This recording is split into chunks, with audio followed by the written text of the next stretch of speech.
எங்கள் வீட்டில் புதுசாக கல்யாணம் முடிச்சுட்டு வந்த என் குழந்தை மண்டாட்டி இன்றைக்கி வீட்டுக்குள்ளே தூங்கி கிடந்தேன். அங்கே போய் என் பிள்ளைய கொஞ்சம் கத்தி சத்தப்பட்டு இன்றைக்கி வீட்டில் எல்லா பிள்ளைகளும் வீட்டில் இருக்குது, பரிச்சை முடிஞ்சு போச்சு. அதனால எங்கேயும் வெளியிலும் கூட்டிகிட்டு போகிறதுக்கு இல்லை, வீட்டில் தானே ஓடி ஆடி விளையாடுங்கோ. அப்படி ஓடி ஆடி விளையாண்டுருச்சு. அதுக்கு ஒரே கத்துறான். இது என்ன பிள்ளைகளா, இது என்ன பிள்ளைகளை பற்றிகளா, வேற எதுமா, ஏன் இப்படி கத்துது, ஏன் இப்படி இறையுதுன்னு அவள் அதை விட இறையிறான். அது சின்ன குழந்தைங்க, ஓடி ஆடி விளையாடுறதுக்கு பேர் தான் குழந்தைங்க. அதனால தான் குழந்தைங்க இருந்தால் தான் அந்த குடும்பமே குதூகலமாக இருக்குமுன்னா அந்த காலத்தில் பெரியவர்கள்லாம் சொல்லி வச்சுருக்காங்க.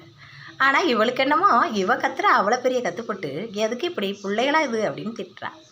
என் குழந்தை சாயந்தரமாக வர்றப்ப என் பிள்ளைகளுக்கெல்லாம் ஸ்நாக்ஸ் வாங்கிட்டு வந்து கொடுத்தா அவள் சொல்கிறா, இதெல்லாம் நீ பொத்ததா, எதுக்காக இப்படி வாங்கி கொடுக்குற அப்படின்னு காசு வரைய மாக்கிறேன்னு கத்துறான்.